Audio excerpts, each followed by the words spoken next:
In the winter of 1878, a substitute teacher in Cedar Creek, Indiana, made a discovery that would send shockwaves through the Methodist community for generations. Over the course of 2 years, 50 children had disappeared from the town's most celebrated Sunday school program. Their names were recorded faithfully in attendance logs, yet their families seemed to have no memory of them at all. What the teacher uncovered beneath the church floorboards revealed a horror so deliberate and extensive that local authorities buried the evidence for decades. Tonight, we uncover the truth behind Cedar Creek's most carefully guarded secret. Before delving into the story of Margaret Wilson and the children who trusted her, a word of caution. This channel isn't for everyone. It's for those willing to confront the darkest corners of America's religious past. If you're ready to hear stories that few dare to tell, subscribe, and let us know in the comments which state you're listening from. Are you brave enough to uncover what really happened in that Methodist church basement? The investigation that followed would reveal not just individual evil, but a community's unsettling willingness to ignore uncomfortable truths. It exposed a criminal network that had operated throughout the Midwest for over a decade. Cedar Creek lay in the heart of Indiana's coal country, where Methodist faith ran as deep as the mine shafts beneath the ground. By 1876, the town had grown to nearly 3,000 residents, mostly devout families drawn by the promise of stable work in the expanding rail yards and coal mines that connected Indiana's resources to Chicago's booming markets. The arrival of the Baltimore and Ohio Railroad in 1871 had transformed Cedar Creek from a quiet farming settlement into a bustling industrial hub. With growth came cultural shifts. Irish and German immigrants arrived in increasing numbers, bringing Catholic and Lutheran traditions that clashed with the established Protestant majority. Methodist, Baptist, and Presbyterian congregations vied for influence in a community where religious affiliation often determined one's social standing and economic opportunities. The First Methodist Church stood proudly as the community's crown jewel, built of Indiana limestone and boasting twin bell towers audible for miles. It was completed in 1874 with donations from wealthy merchants and mine owners. Its Gothic Revival architecture, stained glass windows imported from Cincinnati, and modern steam heating system made it the most advanced religious building in Hamilton County. Sunday mornings filled the church with hymn-singing children and packed pews.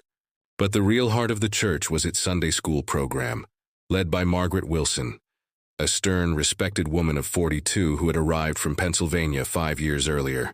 Under her leadership, the program grew from a modest gathering to over 200 children from surrounding counties. Parents brought their children from as far as 20 miles away, enduring muddy wagon rides to be part of what had become a regional legend. Margaret commanded respect through a blend of deep biblical knowledge, strict discipline, and an uncanny ability to transform unruly children into model students. Her years teaching in Philadelphia's industrial schools gave her experience working with children from diverse backgrounds, and she seemed to instinctively know how to reach them. Her assistant, Sarah Coleman, a soft-spoken, unmarried woman of 38, possessed a calming presence that could soothe even the most restless child. She had previously worked in a Methodist mission in Cincinnati, caring for orphans, and her references were impeccable. Overseeing them was Robert Hayes, a wealthy businessman in his 50s, who funded major expansions to the church's educational facilities. With interests in coal, grain, and retail, Hayes held significant sway in the community, and his financial support lent prestige and credibility to the Sunday school. What made Cedar Creek's Sunday school extraordinary were its biblical excursions, week-long educational journeys that combined scripture study with trips to historical sites, museums, churches, and meetings with prominent Methodist scholars. Articles in Methodist publications praised these excursions as innovative and inspirational.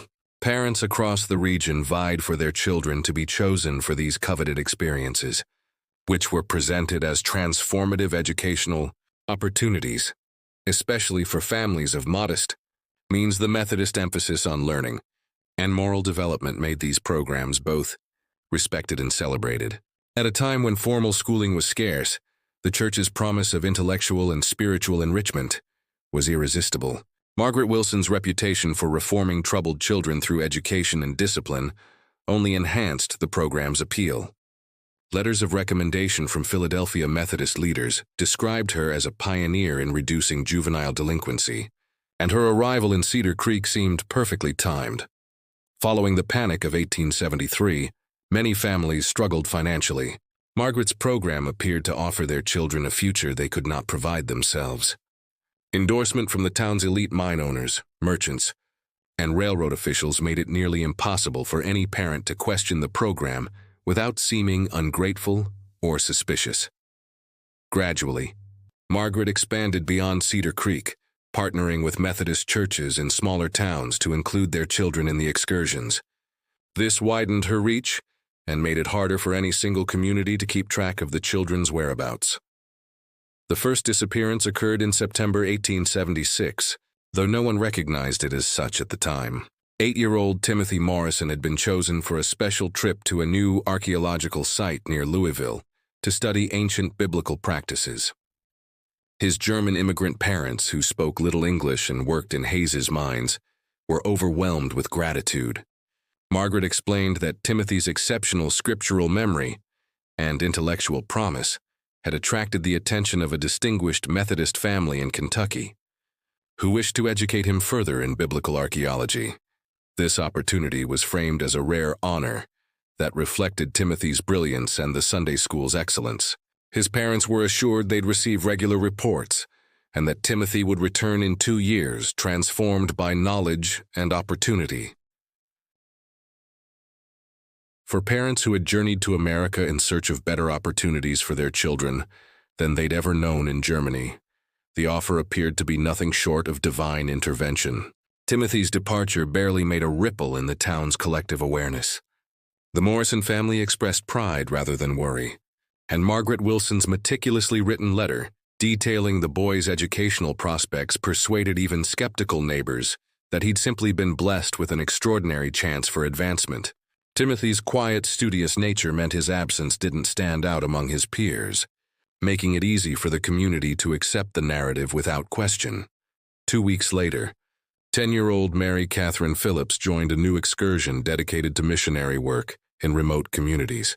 Her widowed mother, struggling to support 3 children on the modest earnings from laundry work, was assured that Mary Catherine would gain valuable skills while helping to establish Sunday schools in recently settled territories. Mary Catherine's intelligence and natural leadership made her selection appear not just appropriate, but inevitable. She was one of the most beloved children in the Sunday school program, known for patiently helping younger students with their lessons and for her enthusiastic participation in every activity. Margaret Wilson explained that a Methodist mission group in Illinois had specifically requested a capable young girl to assist their efforts among families migrating westward. Mary Catherine, she promised, would receive training in teaching methods while helping to spread Methodist education to frontier communities lacking established churches. Accompanying this promise were assurances of regular correspondence and eventual return, along with the suggestion that such experience could pave the way for Mary Catherine to become a professional teacher or missionary, roles that carried both financial security and social respectability, far beyond her mother's current circumstances. For a widow facing an uncertain future, it felt like a miracle. By Christmas of 1876, 6 more children had departed on similar educational expeditions. Each case followed the same well-orchestrated pattern. Children were selected for their supposed merit. Parents received elaborate explanations of the opportunities awaiting them. Promises of letters home were made but rarely kept, and any lack of communication was brushed off as evidence of the children's full engagement in their studies. What allowed this systematic disappearance to thrive was a method so carefully constructed that it masked its criminal intent behind the veneer of religious benevolence. Margaret Wilson's brilliance lay in her ability to exploit both parental aspirations and the community's social norms. In a town where education was scarce and upward mobility rare, the church offered a lifeline that few would dare question. Refusing such opportunities risked being perceived as ungrateful, or even jeopardizing future chances for other children. As Ellen Hartwell would later uncover, the selection of children for these excursions was neither random nor merit-based. Margaret Wilson and Sarah Coleman, employed a calculated system for identifying children who were both vulnerable and profitable. Their primary focus was on family circumstances that would minimize the likelihood of immediate investigation. Immigrant families were prime targets.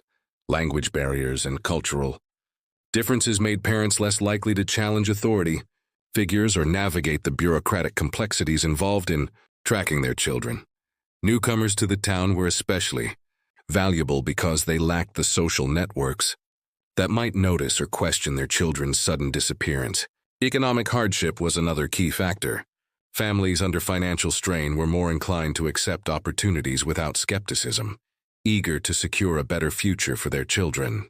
Widowed mothers, large families with scarce resources, and parents employed in dangerous industries where orphanhood was a constant risk were all considered ideal. Children were assessed based on their potential market value within the criminal networks Margaret had cultivated over the years.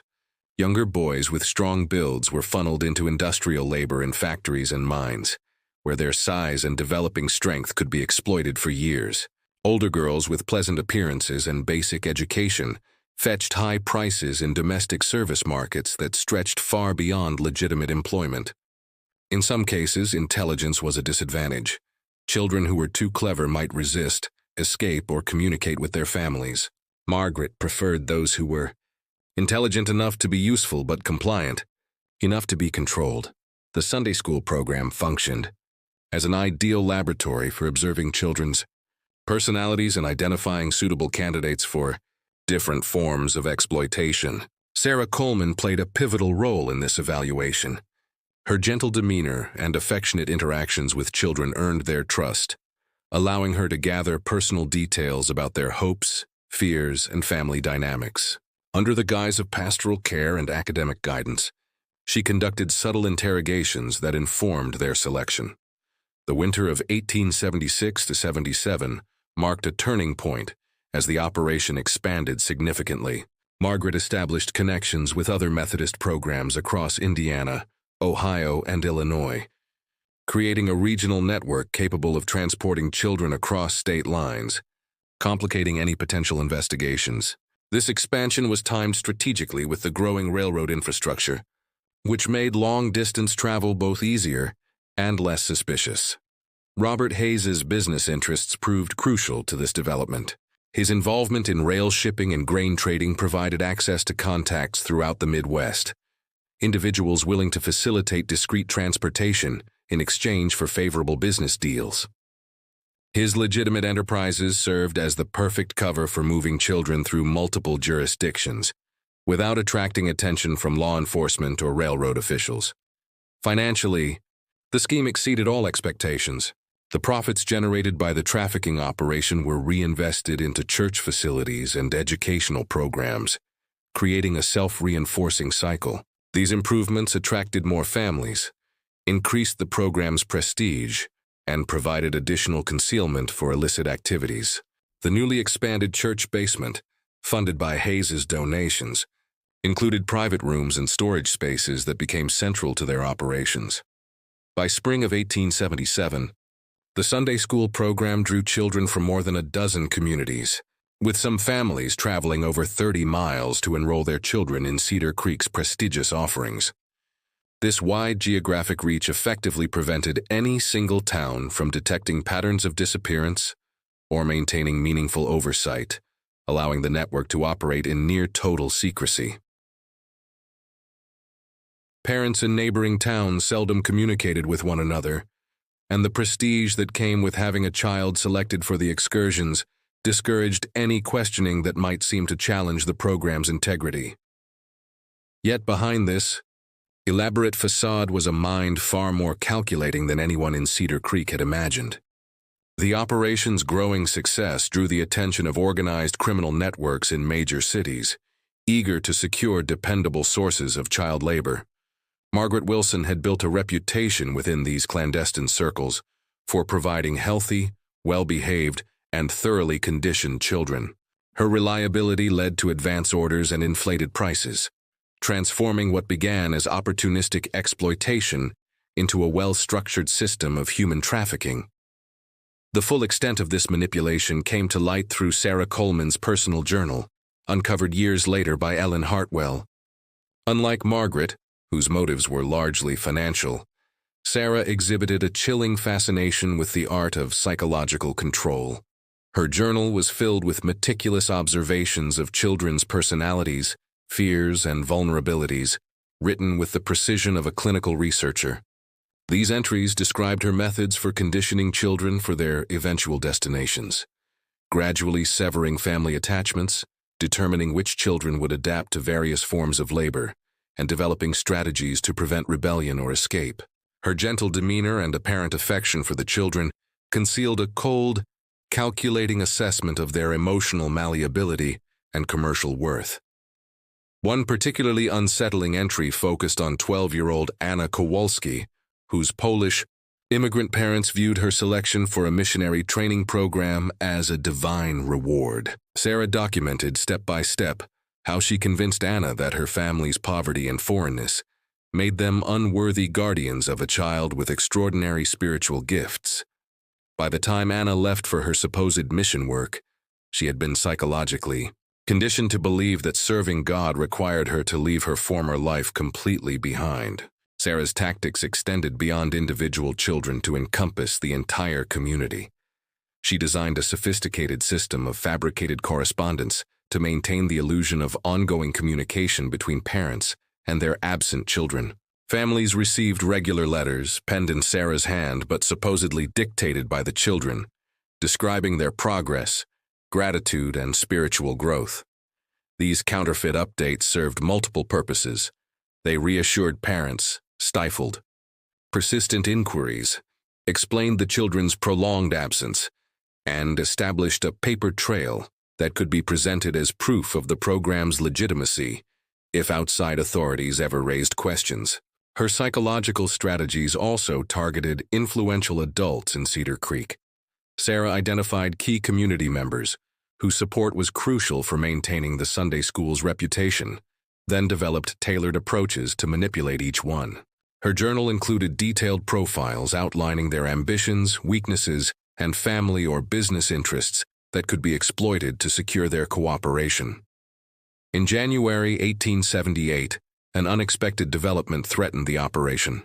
Sarah fell, ill with what the local doctor diagnosed as consumption, just as preparations were underway for the most ambitious set of excursions yet.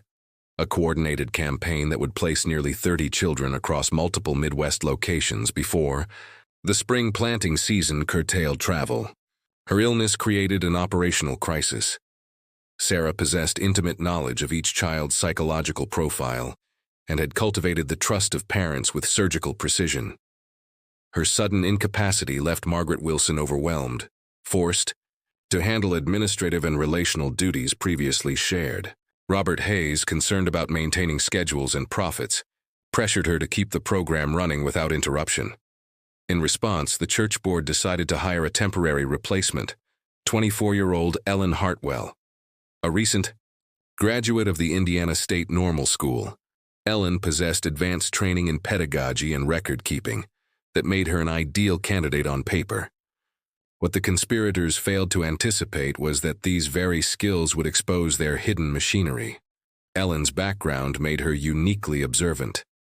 She had grown up in a devout Methodist household in southern Indiana, her father a circuit preacher, her mother a church school teacher, and had pursued formal training to improve the quality of religious education for rural children.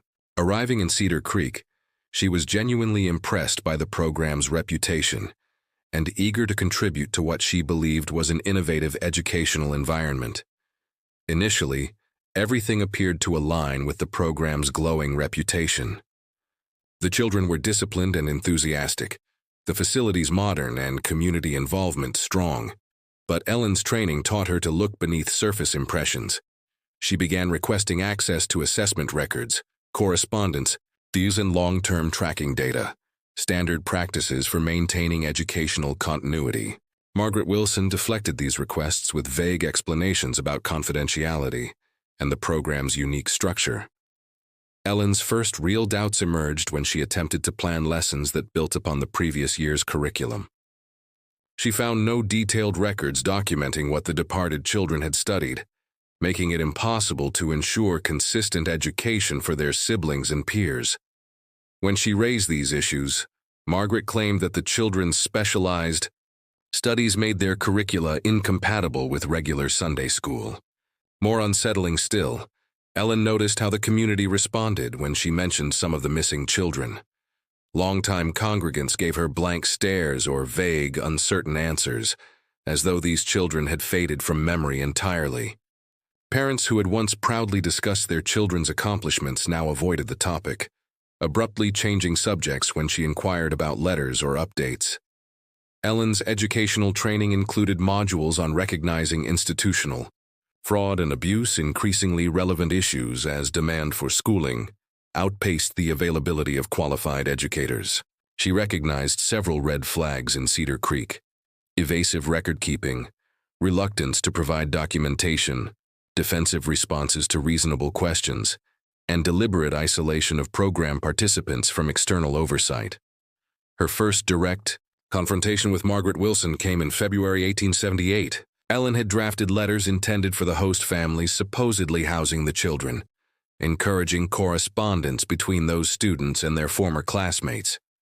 In legitimate educational exchange programs, such communication was standard practice, maintaining emotional ties while tracking academic progress. Her initiative would soon bring her dangerously close to unraveling the carefully maintained illusion. Margaret's reaction was immediate and uncompromising. She declared that such correspondence would disrupt the children's studies and weaken the authority of their hosts. The families who had taken the children in, she claimed, had specifically requested minimal outside interference to allow the students to fully immerse themselves in their new educational environments. Ellen was strictly prohibited from initiating any communication concerning the absent students and warned that further attempts could endanger both her position and the programs. Carefully cultivated external relationships. Her suspicions deepened dramatically when she contacted the Methodist churches and educational institutions where the children were supposedly placed. The replies she received were polite but puzzled. None of these organizations had any record of the Cedar Creek program or of receiving its students. Ellen's inquiries had inadvertently exposed a glaring inconsistency that no one else had dared to question. Her investigation took a decisive turn when she began analyzing the program's financial documentation. Her training had taught her that legitimate educational exchanges required formal agreements, detailed budgets, insurance coverage, and contracts between partnering institutions. Cedar Creek's files contained none of these. The absence of structured financial records made the operation's supposed legitimacy increasingly implausible. Robert Hayes's role had always been presented as that of a benevolent philanthropist, a prosperous businessman generously supporting education. But as Ellen examined church ledgers more closely, she uncovered a labyrinth of unexplained transactions. Large sums of money flowed in and out of the program's accounts with no clear explanations or documentation of their purposes. Even more unsettling were the personal financial developments among the program's leadership.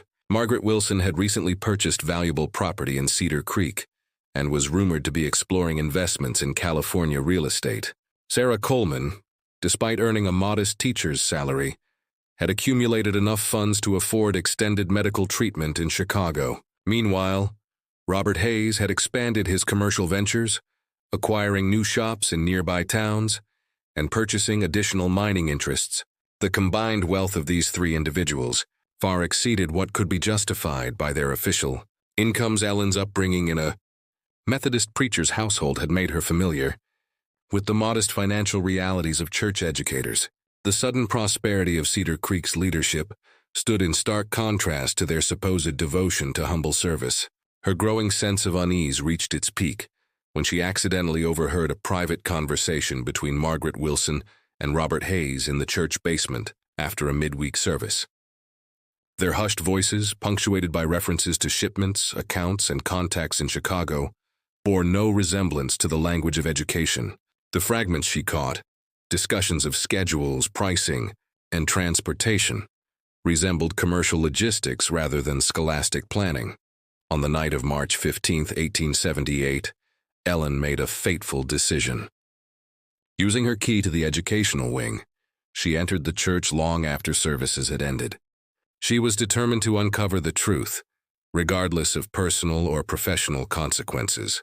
The basement, normally a bustling space during the day, was now an unsettling maze of shadows and echoing noises. The steam pipes hissed and clanged in the cold night air, and her small oil lamp cast trembling circles of light across familiar classrooms that now felt alien and threatening. Her hands shook as she began methodically searching Margaret Wilson's private office.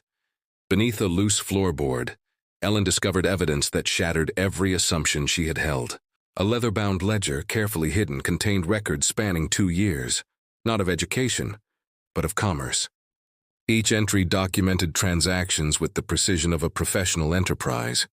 Every missing child was listed alongside their age, physical traits, family background, and what Ellen soon realized were sale prices. Timothy Morrison, 8 years old, described as sturdy and docile, from a German-speaking family, had been sold for $85 to buyers labeled as Chicago textile interests. Mary Catherine Phillips, 10 years old, intelligent, with leadership potential, from a widowed and financially struggling family, had been priced at $120 for Louisville domestic services. The entries grew increasingly horrifying as she read on.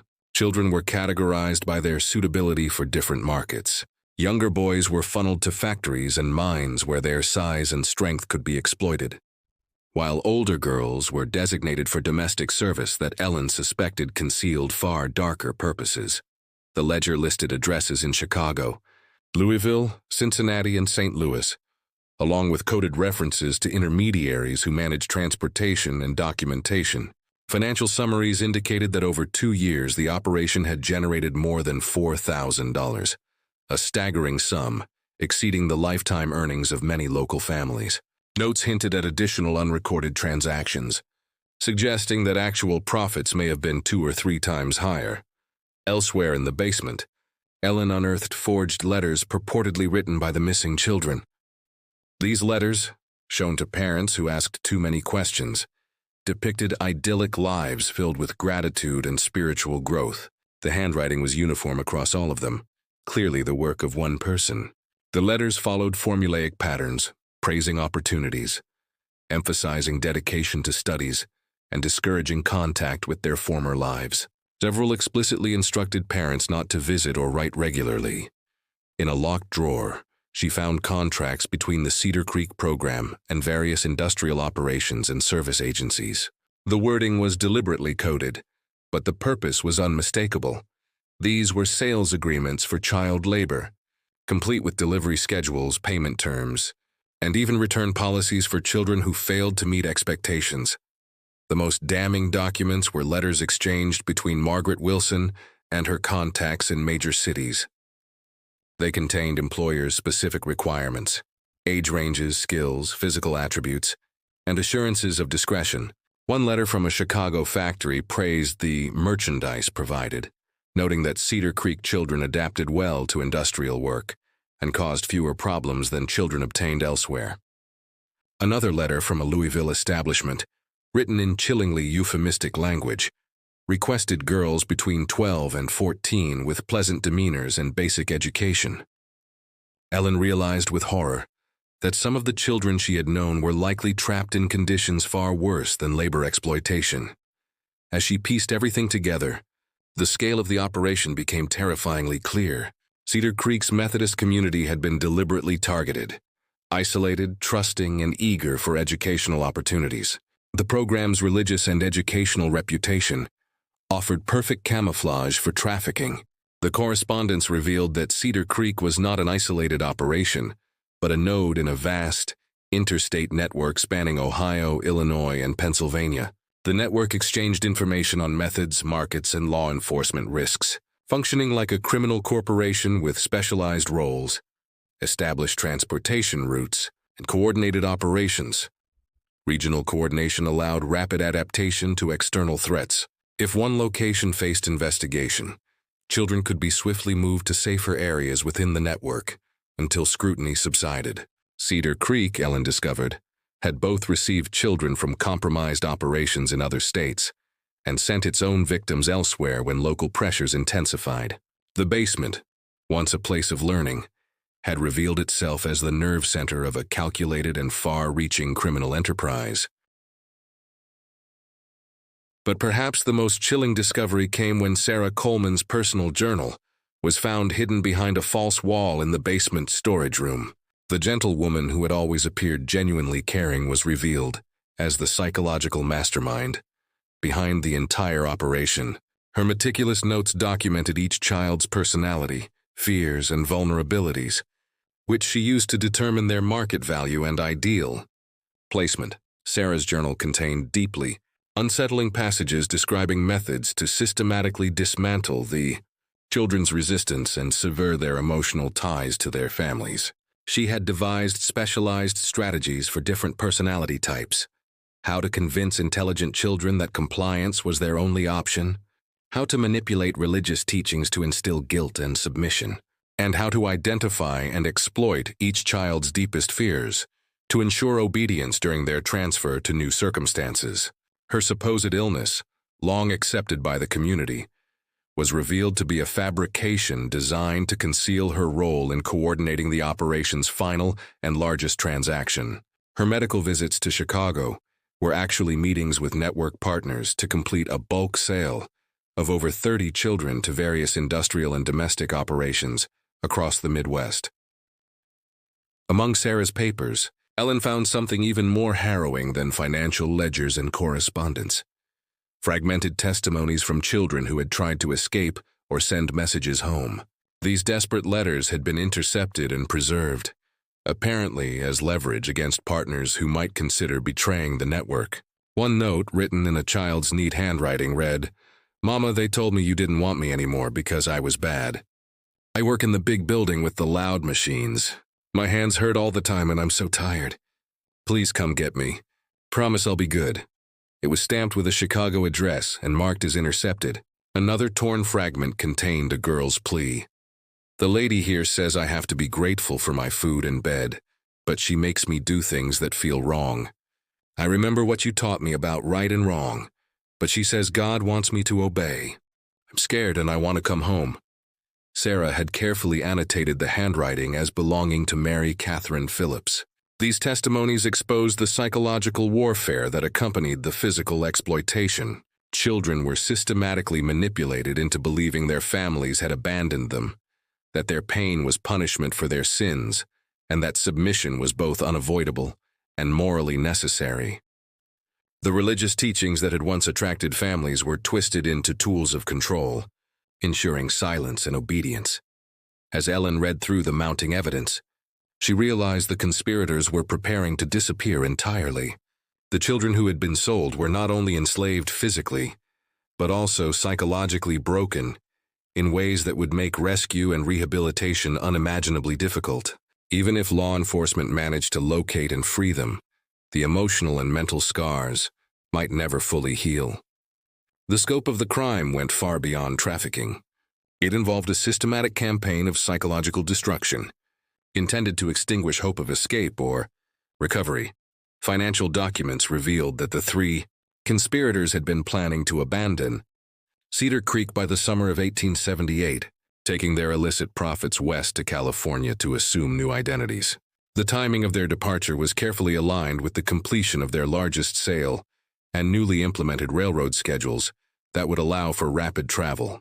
Margaret Wilson had already purchased property near San Francisco under an alias, while Robert Hayes had begun liquidating his Indiana holdings and converting them into portable assets. Sarah Coleman's staged illness provided cover for her gradual withdrawal from community life as she prepared to flee. Their escape plan was alarmingly sophisticated. They had forged false documents, mapped out escape routes, and secured criminal contacts capable of aiding their evasion of law enforcement. Correspondence showed they had even considered silencing witnesses who might jeopardize their departure. Ellen's discovery of these contingency plans made clear the urgency of her situation. The conspirators were not slowly withdrawing. They were preparing a swift, calculated escape that would erase all trace of their crimes and leave their victims beyond rescue. The 23 children selected for the upcoming excursion were facing more than exploitation. They were on the brink of vanishing into a continent-spanning criminal network. Ellen understood that she was the only person who both knew the truth and held the evidence. Every moment counted. Delaying action could mean permanent loss, but acting too early risked alerting the conspirators and allowing them to escape unpunished. Her discovery coincided with Margaret Wilson's announcement of the most ambitious excursion yet, a month-long journey to historical biblical sites, reaching as far as Philadelphia and possibly Boston. Ellen recognized the calculated timing. This was the operation's final harvest before the conspirators disappeared with their accumulated fortune. Her predicament was dire. Local law enforcement included men loyal to Robert Hayes, whose political power secured their positions, while the Methodist Church hierarchy had invested immense prestige in Cedar Creek's celebrated educational program. Accusing such influential figures would likely result in disbelief, or worse, charges of slander that could destroy her reputation and career. The children chosen for the trip came from some of the community's most vulnerable families. Ellen recognized many of their names, bright, hopeful students who adored their lessons and eagerly awaited what they believed would be the adventure of a lifetime. She could not allow 23 more children to vanish into the nightmare she had uncovered. Her decision crystallized when she realized that Sarah Coleman's supposed medical journey to Chicago marked the start of the operation's final phase. The timing of Sarah's illness matched perfectly with preparations for the largest transaction in the network's history. Ellen understood that waiting for more evidence or following official channels would come too late. If she did not act, an entire generation of Cedar Creek's children would be systematically destroyed, body and soul. On March 28, 1878, Ellen Hartwell returned to the church basement for the last time, not to gather more evidence, but to take it. She stole the ledger, the correspondence, Sarah Coleman's journal, and every document that could prove the conspiracy's existence and magnitude. She understood that once the conspirators discovered the disappearance of these materials, they would realize someone had uncovered their secret, but she hoped that having documented proof in hand would compel the authorities to intervene before the final excursion departed. Her timing brought both a stroke of fortune and a wave of tragedy. Margaret Wilson's immediate reaction to the missing records was to hasten their timeline, pushing the departure up by a full week and altering the stated destination to throw off any investigation. Meanwhile, Ellen's frantic nighttime journey to the county seat in Noblesville, where she presented her findings to Circuit Judge William Marshall, set a decisive chain of events into motion that would ultimately deliver justice to Cedar Creek. Judge Marshall's careful examination of the evidence left no doubt about the breadth and horror of the conspiracy. More crucially, his swift telegrams to law enforcement in cities like Chicago and Louisville initiated coordinated raids that managed to rescue 11 children before they were permanently lost in the labyrinth of urban criminal networks. These operations exposed that the trafficking ring was even more extensive than Ellen's documentation had suggested, with connections stretching throughout the Midwest and beyond. On March 30th, 1878, Margaret Wilson, Sarah Coleman, and Robert Hayes were arrested, sending shockwaves through Cedar Creek's Methodist community. They were apprehended at the train station while attempting to board a westbound train, carrying large sums of cash and forged documents. Their capture revealed the final fragments of a complex puzzle Ellen had spent months piecing together. But the deeper horror came from realizing that an entire town had somehow failed to recognize the disappearance of 50 children over 2 years. The investigation that followed exposed the psychological manipulation that had enabled this mass deception. The conspirators deliberately targeted parents who were recent immigrants, widows, or families struggling financially, people likely to welcome opportunities for their children and reluctant to question authority. Because the disappearances occurred gradually, there was no single event alarming enough to rouse the community's collective suspicion. Detective Samuel Morrison of the Indiana State Police, who led the post-arrest investigation, uncovered how the perpetrators had exploited basic aspects of human psychology and social structure. People instinctively avoided discussing distressing topics like missing children, especially when offered plausible explanations. This created an atmosphere of shared denial, where the community's reluctance to confront painful truths allowed the crimes to persist. Unnoticed, even more disturbing, was the revelation that several townspeople had harbored quiet doubts, but had chosen silence over confrontation. At least 6 families had noticed troubling patterns or inconsistencies, but convinced themselves their concerns were misplaced. The strong social pressure to maintain harmony and defer to church authorities suppressed even legitimate suspicions. The Methodist church hierarchy's response further demonstrated institutional priorities favoring image over accountability. Instead of initiating a comprehensive inquiry into how such atrocities had occurred under their supervision, church leaders focused on controlling the scandal and protecting the denomination's reputation. This stance hindered a deeper understanding of the conspiracy's full scope and delayed the implementation of safeguards to protect other communities. Sarah Coleman's journal proved valuable for understanding how the operation had remained concealed for so long. Her meticulous analyses of each family's situation enabled the conspirators to craft explanations precisely tailored to each parent. Religious families were told their children were pursuing advanced biblical education. Poor families were reassured that their children were receiving valuable job training. Ambitious parents were convinced their children were forging advantageous social ties.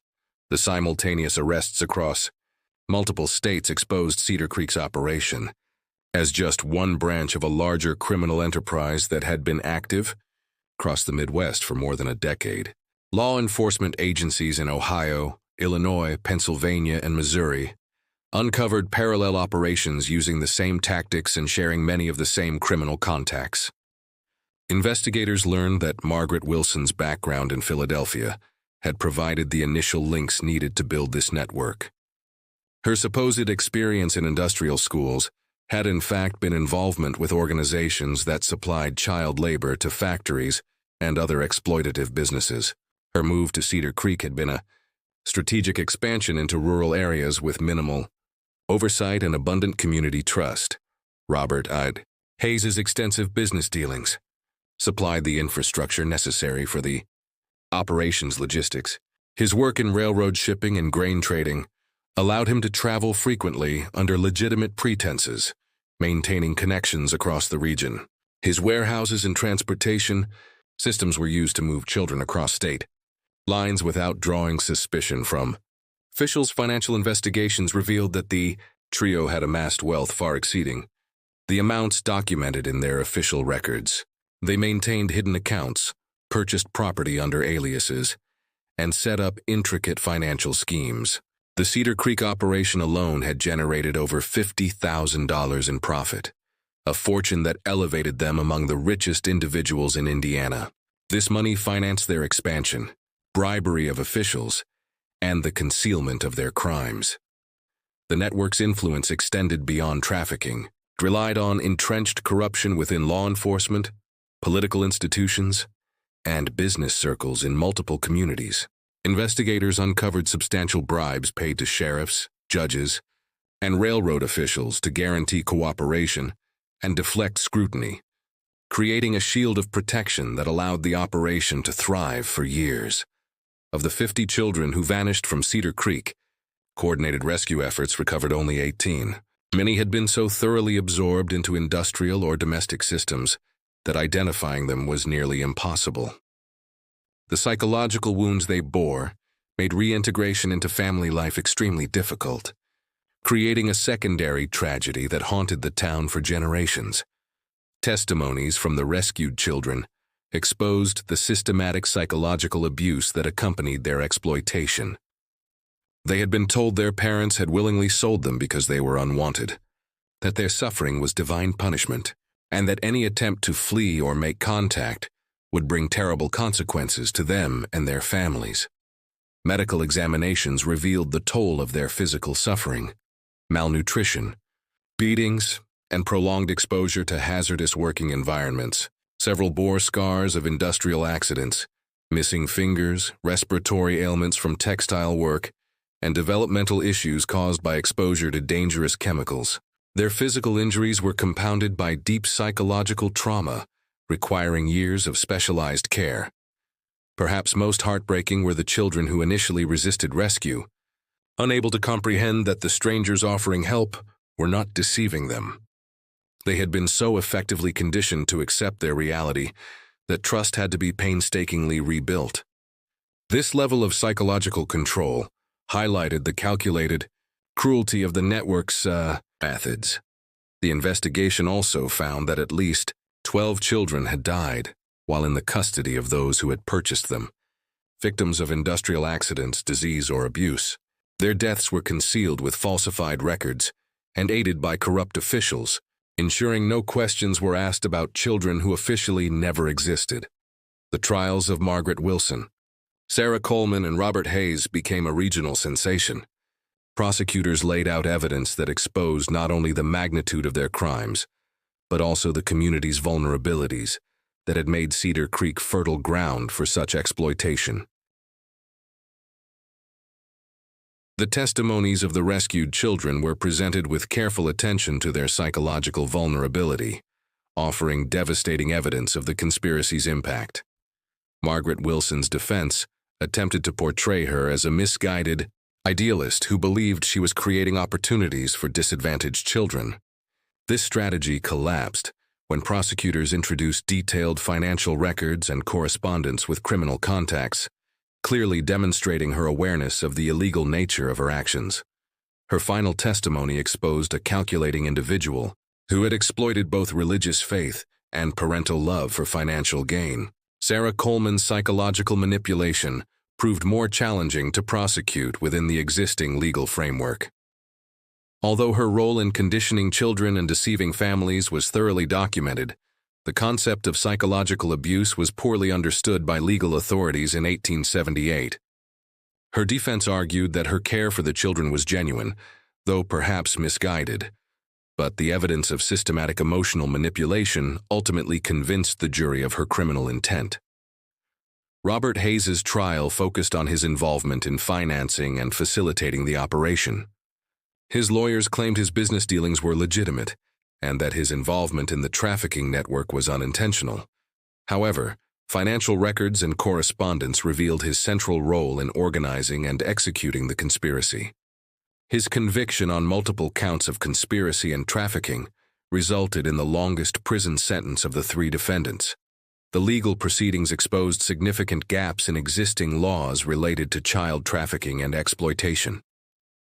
Prosecutors were forced to rely on fraud, kidnapping, and conspiracy statutes that were not designed to address systematic trafficking operations. The interstate complexity of the crimes highlighted weaknesses in law enforcement coordination that would persist for decades. The Methodist Church's response to the scandal emphasized reputation management over accountability or victim support. Rather than conducting a comprehensive investigation into how such crimes could occur under its auspices, denominational leaders prioritized damage control and distancing themselves from the Cedar Creek operation. Church officials maintained that the criminals had deceived the church as thoroughly as they had deceived the community. While technically true, this stance ignored the institutional failures that enabled the conspiracy to thrive. Inadequate oversight, a lack of verification for educational programs, and a culture of unquestioning trust in authority figures. The church's refusal to implement reforms or provide meaningful support to victims' families deepened the trauma experienced by the community. Parents who had lost children felt abandoned by the very institution they had trusted, and the lack of institutional accountability reinforced their sense of betrayal and loss. Local law enforcement failures were equally significant. Sheriff Thomas Bradley's investigation uncovered that multiple reports and concerns had been dismissed without proper follow-up during the 2 years the conspiracy operated. A combination of political corruption, professional incompetence, and social reluctance to challenge respected community figures created ideal conditions for exploitation. Railroad companies whose infrastructure was used to transport children across state lines also avoided accountability. Although their employees had been bribed rather than following corporate directives, the absence of verification procedures for passenger transportation made trafficking easier. No meaningful improvements in transportation security or passenger verification followed the investigation. Ellen Hartwell's role in uncovering the conspiracy made her both a hero and a scapegoat in Cedar Creek. Many residents blamed her for tarnishing the town's reputation and drawing unwanted attention. The hostility she faced afterward made it impossible for her to remain in the community. The psychological weight of what she uncovered and its aftermath haunted her for the rest of her life. She had rescued 23 children from immediate trafficking, but could not save the 32 who had already disappeared. Knowing that earlier action might have prevented further disappearances filled her with guilt she could never fully resolve. Her professional career suffered due to her involvement in the case. Many educational institutions considered her a disruptive figure for investigating her colleagues and superiors. Her later efforts to implement oversight and verification procedures were frequently met with administrative resistance from those who favored traditional trust-based systems. The personal consequences of her actions extended beyond her career, to include deep social isolation and lasting psychological trauma. She never married, partly due to the stigma associated with the scandal, and partly because her experiences left her deeply suspicious of others' motives. She spent the rest of her career moving between teaching positions, never staying long, enough to build the kind of community ties that might expose her to similar betrayals. Despite these hardships, Ellen remained a vocal advocate for educational reforms and child protection measures throughout her life. Her writings and public speeches highlighted the necessity of institutional oversight, verification systems, and continuous monitoring of educational programs. Although her recommendations were rarely implemented during her lifetime, her advocacy contributed to gradual improvements in educational standards and child protection policies. The Cedar Creek scandal's impact reached far beyond the town itself. Media coverage of the trials and investigation raised national awareness of child trafficking and the vulnerability of rural communities. However, the absence of systematic follow-up and institutional reforms limited the long-term benefits of this increased attention. The Methodist denomination's handling of the scandal influenced church policies on educational oversight. While comprehensive reforms were not immediately enacted, the embarrassment and legal risks stemming from the case gradually led to stricter scrutiny of church-sponsored children's programs. These incremental changes likely helped prevent similar large-scale operations elsewhere. Cedar Creek suffered severe and lasting financial repercussions. Its reputation as a safe, respectable community was permanently damaged, leading to reduced investment and population decline. Many families who had lost children relocated, unable to remain in a place so deeply associated with their trauma. The scandal contributed to the town's decline from a thriving industrial center to a struggling rural community. Law enforcement. Agencies across multiple states use the case as a catalyst for improved coordination and information sharing. The investigation had highlighted the inadequacy of local and state authorities in handling interstate criminal activity. Although major improvements would not occur until the early 20th century, the Cedar Creek case set important precedents for federal involvement in interstate crimes. The rescued children's long-term outcomes varied depending on their personal circumstances and the support they received. Some rebuilt their lives and achieved relative stability, while others suffered lasting physical and psychological damage.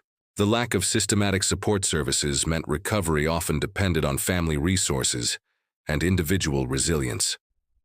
2 decades after the arrests, a follow-up investigation sought to determine the fate of all 50 missing children. The findings were grim. 18 had been rescued and reunited with their families, 12 were confirmed dead, and 20 remained missing with no reliable information about their fate. Investigators concluded that most of the missing likely died from industrial accidents, disease, or abuse, but the lack of documentation made certainty impossible.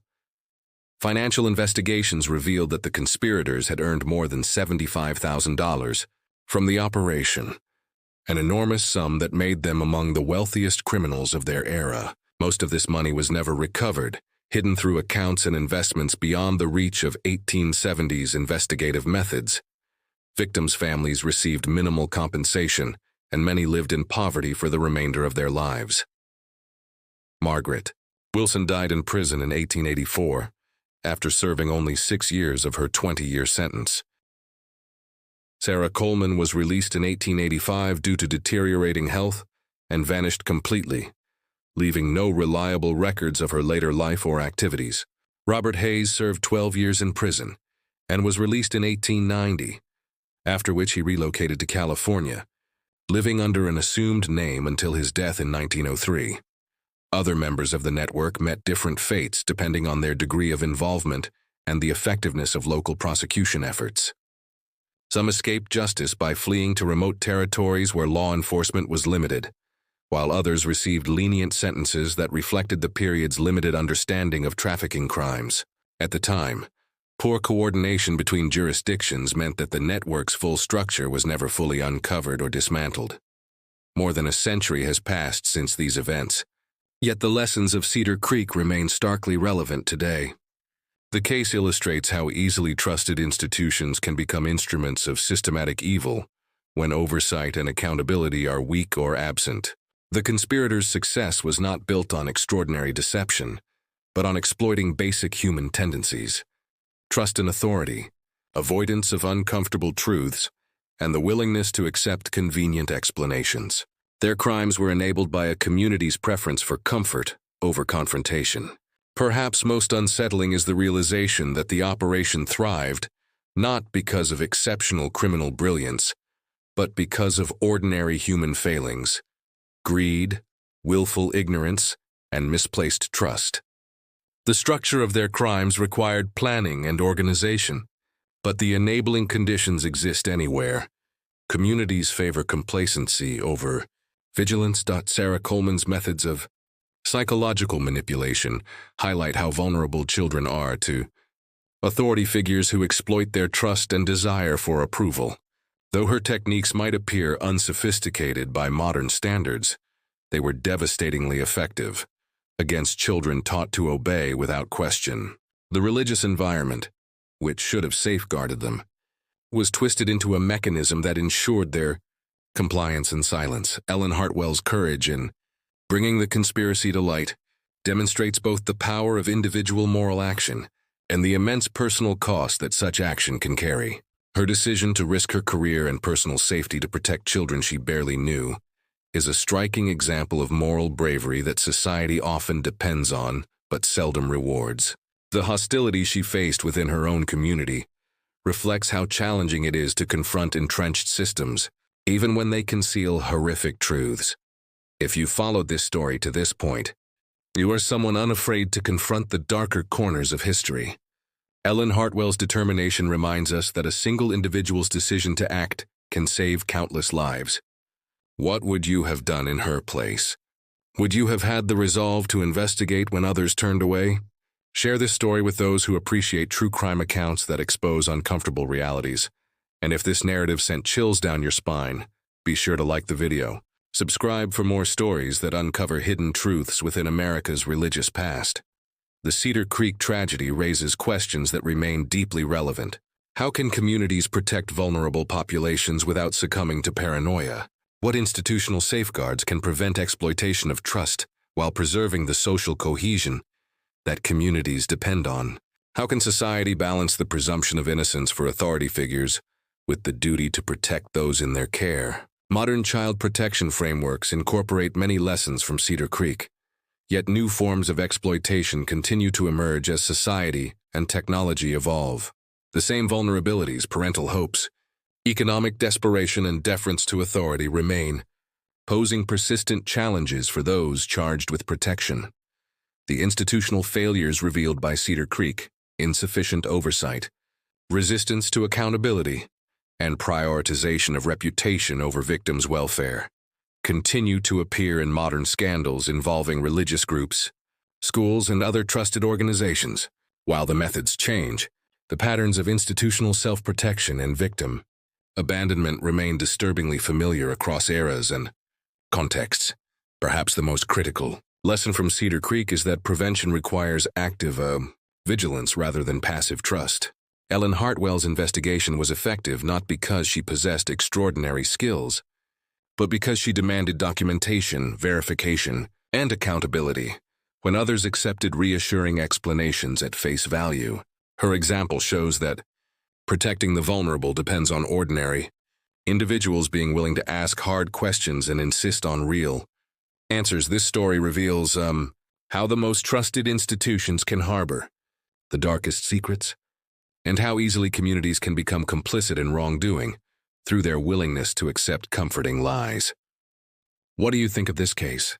Do you believe an entire community could truly forget 50 missing children? Or were there individuals who knew and chose silence? Were Margaret Wilson and her collaborators monsters, or ordinary people corrupted by opportunity and greed?